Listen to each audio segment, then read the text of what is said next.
చెప్పరా రాముడు ఏం చెప్తావరా? వెళ్ళే కాలేజ్ కూడా రెడీ అవుతున్నారా? నేనరా కాలేజీ ఈ 7 గంటలకు రెడీ అయ్యి మీరు కాలేజీ కూడా 7:30కి ఉంటాయారా మా పూర్వాళ్ళకు ఉన్నట్టు? 8:15 బస్ ఉంటుంది అలంకారం నుంచి అట్లా. అంటే ఇప్పుడు ఎక్కడ నువ్వు పోయేది? అది బిట్స్ కాలేజ్ చెప్పినా కదా నీకు, Narsampet bits college. MLC vote enrol చేసుకున్నావు రాముడు? చేయించుకున్నారా? ఎవరికి వేద్దాం అనుకుంటున్నావు? నిజం చెప్పరా, నిజాయితీగా చెప్పు, ఎవరికి వేద్దాం అనుకుంటున్నావు చెప్పు. బీజేపీకి వేస్తా. నువ్వు చేస్తావని కాదు, ఎంపీ అయినా ఇదైనా బీజేపీకి అయినా ఎప్పుడైనా. నిజంగా చెప్పురా. అరే ప్రామిస్ రా, నీకు ఒకటి రాకపోతే ఏం లేదు. నాకు చెప్తానే ఏంది రాహుల్ గారు పీకి తారా నన్ను. నువ్వు అంతా అనేసరికి అట్లా అంటారా? మరి నీవు వేసుకుంటలేదేంది రా? నమ్మకానికి నీవు వేసుకుంటలేదేంది రా? బీజేపీ కదా. అరే మల్లిగానికి ఏమన్నా ప్రాధాన్యత ఇస్తావా? లేదు ఎందుకు? వానికి ఏమన్నా అంటే 2వ ప్రాధాన్యత 3వ ప్రాధాన్యత ఇస్తావా మల్లిగానికి?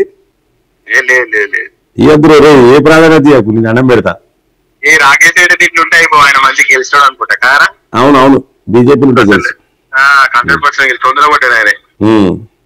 అదే ఆయన టూర్స్ పెడతాను కదా, ఈయన బిట్స్ కి ఆయన పల్లి పట్టానే.